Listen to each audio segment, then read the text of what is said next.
Mahasen TV YouTube channel එකත් සමග එකතු වන සියලු දෙනාටම තෙරුවන් සරණයි. අද මම මගේ මේ වීඩියෝවේ මාතෘකාව වශයෙන් තබා ගත්තේ ලෝකෝත්තර මාර්ගඵලයන් ලබා ගැනීම සඳහා හේතු වන්නා වූ එකම සීලය දසකුසල සීලයයි යන මාතෘකාවයි. එනම් යම්කිසි පුද්ගලයෙකු විසින් මේ ජීවිතයේදීම උතුම් වූ ලෝකෝත්තර මාර්ගඵලයන් ලබා ගැනීමට අධිෂ්ඨාන කරන්නේ නම් ඒ සඳහා වීරය වඩන්නේ නම් එම පුද්ගලයා විසින් අනිවාර්යයෙන්ම සමාදන් විය යුතු සීලය නම් දසකුසල සීලයයි. ඉතින් මෙහි මේ දසකුසල සීලය වචනයෙන් කයින් සහ සිතින් සිදුවන්නා වූ අකුසල් වලින් වැළකීම යන කාරණාවලින් යුක්තයි.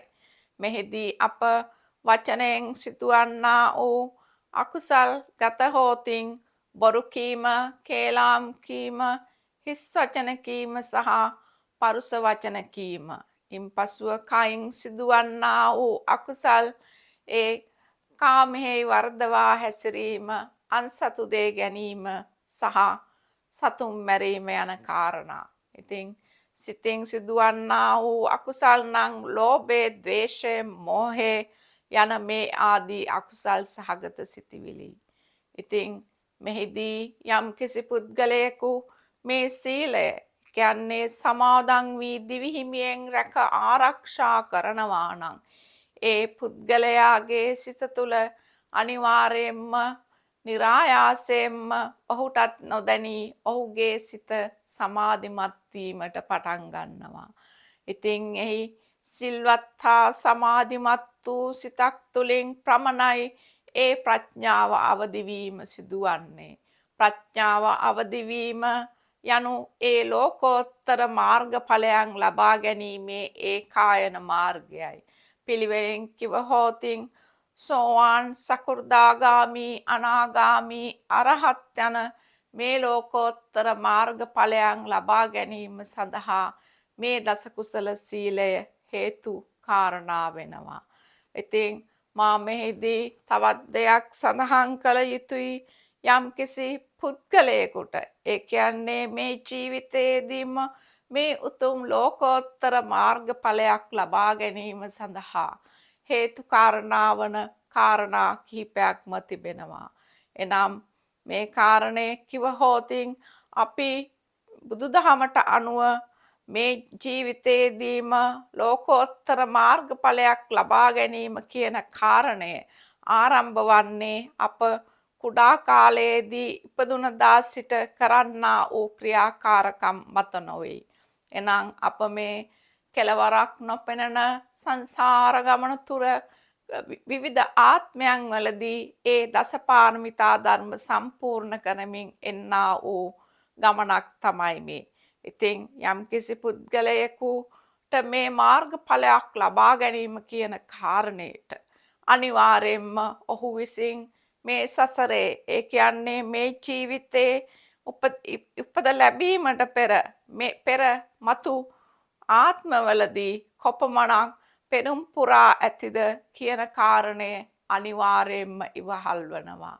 ඉතින් මේ කියන්නා වූ කාරණය අප අමාමෑණී සම්මා සම්බුදුරජාණන් වහන්සේ ජීවමානව වැඩ සිටිය කාලය තුලදී ඒ උන්වහන්සේගේ ශාසනයේ ඒ පහළ වූ ඒ මහරහතන් 80 මහා ශ්‍රාවකයන් වහන්සේලා උන්වහන්සේලා ඒ පෙර ආත්ම භවයන් වලදී පෙරම් පුරාගෙන පැමිණ මේ ගෞතම සම්මා සම්බුදුරජාණන් වහන්සේ දැක වැඳ පුදාගෙන උන්වහන්සේගෙන් ධර්මයේ ශ්‍රවණය කිරීමෙන් මා උතුම් වූ නිර්වාණයට පත්වන්නේ යයි අදිෂ්ඨාන කරමින් ඒ කෙලවරක් නොපරන සංසාරයේ තුල පාරමිතා ධර්ම පුරාගෙන ආපිරිස්.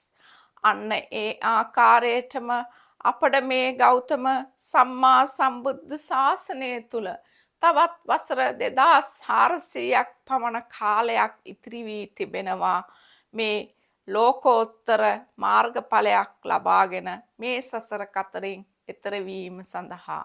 මක් නිසාද යනු ඔබත් අපත් අද මේ ශ්‍රී ලංකා දීපේ ඉපදී සිටින්නා මෙන්ම ලෝකයේ විවිධ රටවල් වල බොහොමයක් පිරිස් අද උපත ලබා සිටිනවා.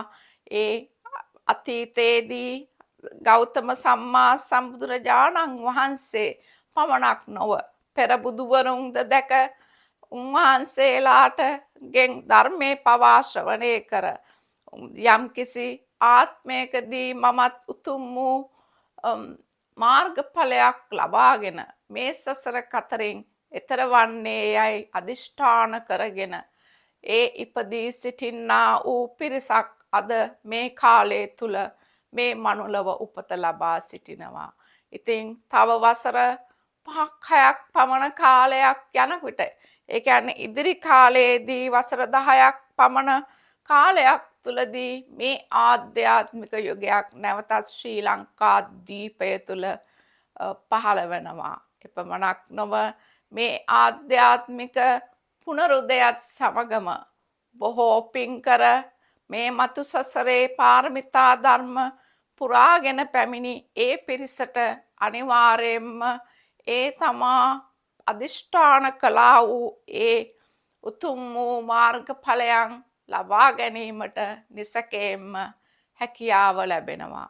ඉතින් එවැනි උත්තමයන්ට හෝ උත්තමාවියන්ට මට පැවසීමට ඇත්තේ ඔබ විසින් ඒ සඳහා වීරය කළ යුතුයි.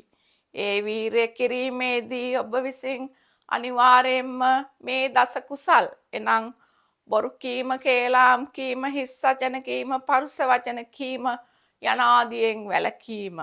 ඉන්පසුව කාමයේ වරදවා හැසිරීම, අන්සතු දේ ගැනීම සහ සතුන් මැරීමෙන් වැළකීම.